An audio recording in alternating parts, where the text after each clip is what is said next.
Hai Bookworms, welcome to the Cozy Library. Hari ini aku membahas buku Marissa Mayer lainnya. Tapi buku kali ini tuh adalah buku terbarunya dan aku lumayan punya banyak pendapat tentang ini, bad or good gitu. Jadi mari kita bahas. Kalau kalian udah tahu aku dari lama pasti tahu dong kalau aku tuh selalu suka banget sama buku-bukunya Marissa Mayer. Kalau belum tahu, wajib nonton episode aku ngomongin kenapa kamu harus baca buku Marissa Mayer di bawah sana. Check that out abis video ini. Oke, tapi sebelum itu buat kami yang belum subscribe, bisa subscribe dulu di bawah sana dan klik lonceng notifikasinya biar kamu dapat notifikasi tiap aku update hari Rabu dan hari Jumat. Oke, thank you for subscribing and let's go!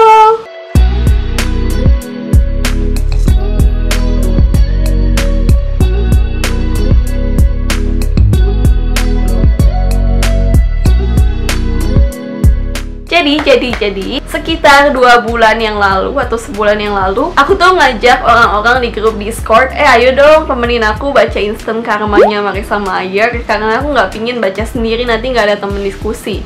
Nah, untungnya ada Kak Krisan yang mau baca bareng aku. Instant Karma ini adalah buku terbaru Marissa Mayer yang diterbitkan di tahun 2020 kemarin di bulan November. Nah, kalau biasanya Marissa Mayer tuh selalu nulis buku-buku fantasi yang keren banget, kali ini dia ini mengeluarkan buku contemporary romance yang jauh banget dari fantasi kayak langit sama bumi gitu ya. Tapi aku merasa ini tuh tetap aja ada spark fantasinya gitu.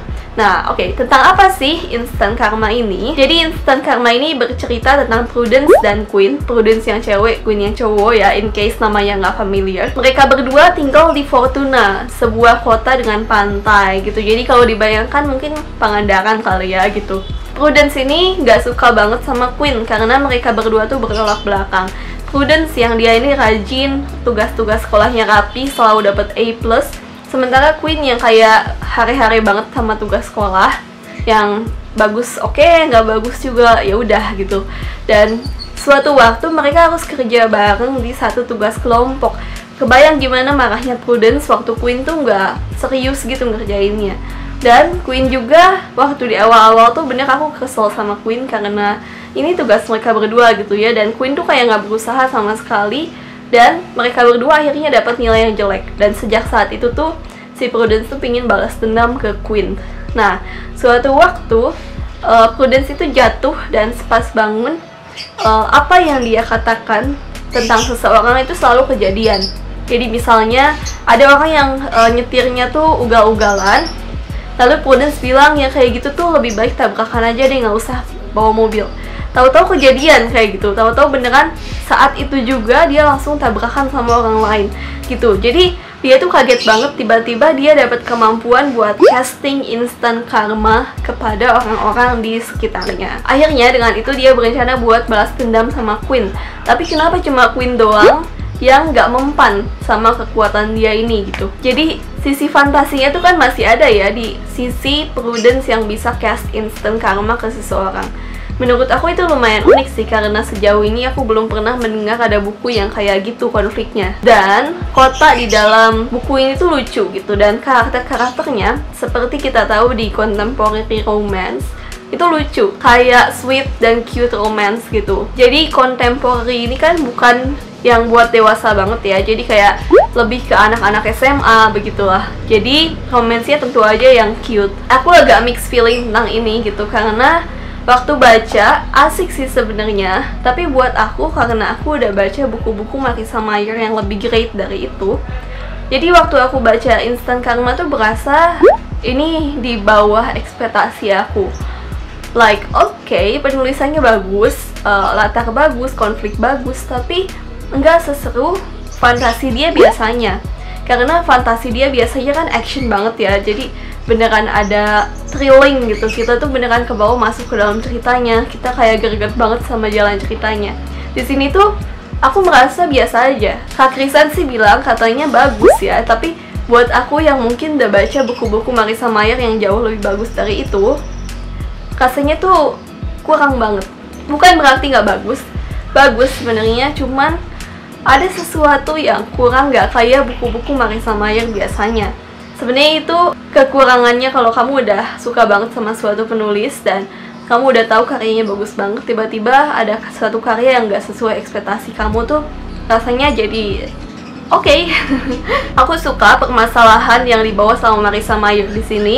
Jadi selain membahas tentang komensnya, di sini juga sebenarnya Marissa Mayer itu menyelipkan isu tentang penyelamatan hewan laut gitu. Karena Quinn ini bekerja di tempat Sea Animal Rescue, dan Prudence yang mau balas dendam ke Quinn pun akhirnya kerja di Sea Animal Rescue, dimana sebenarnya tuh awalnya dia nggak suka sama hewan-hewan laut, nggak terlalu segitunya suka banget gitu.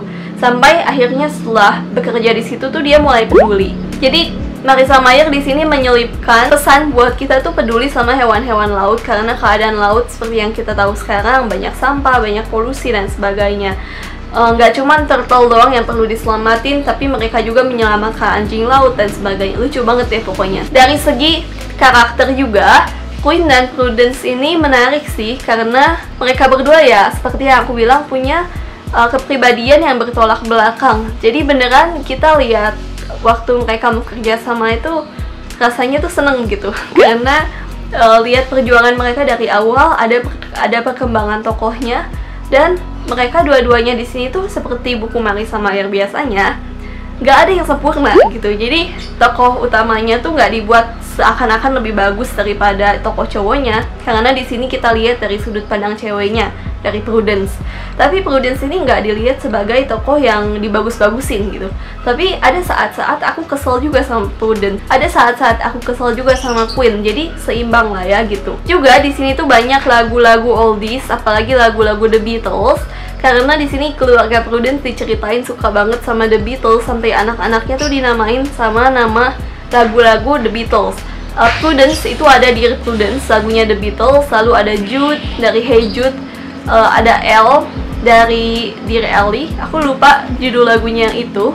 Jadi novel ini tuh membuat aku mengeksplor lagu-lagu The Beatles. Aku suka banget The Beatles, tapi ternyata masih banyak lagu-lagu yang aku nggak tahu. Sampai Instant Karma, judul novelnya sendiri tuh diambil dari lagunya John Lennon, yaitu Instant Karma sama judulnya. Jadi baca buku ini tuh, kalau menurut aku, kalau kamu mau benar-benar menikmati, coba searching tiap lagu yang di-mention di dalam situ dan dengerin sambil baca novelnya, karena itu beneran kerasa banget ambience dari novelnya. Overall aku kasih novel ini 3,8.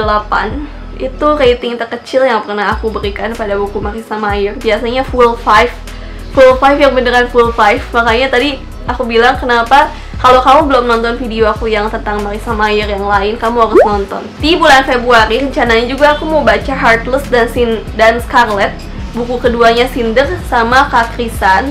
Jadi kalau kamu mau ikutan baca, ayo aja join ke grup Discord yang linknya ada di description box di sana. Heartless ini cuma stand alone, jadi bukunya cuma satu, bukan serian. Jadi worth it banget buat dibaca. Belum diterjemahin sayangnya, cuman menurut aku ini salah satu buku dia yang bagus banget. Aku pingin baca ulang juga. Oke, that's it my review for Instant Karma. Kalau kamu udah baca, gimana nih pendapat kamu? Instant Karma tuh belum diterjemahin ke bahasa Indonesia. Jadi buat kamu yang mau baca, itu masih di versi bahasa Inggris. Aku akan kasih linknya di bawah sana, so check that out. Okay, that's it my review for today. Thank you for watching this video. Happy reading and bye-bye.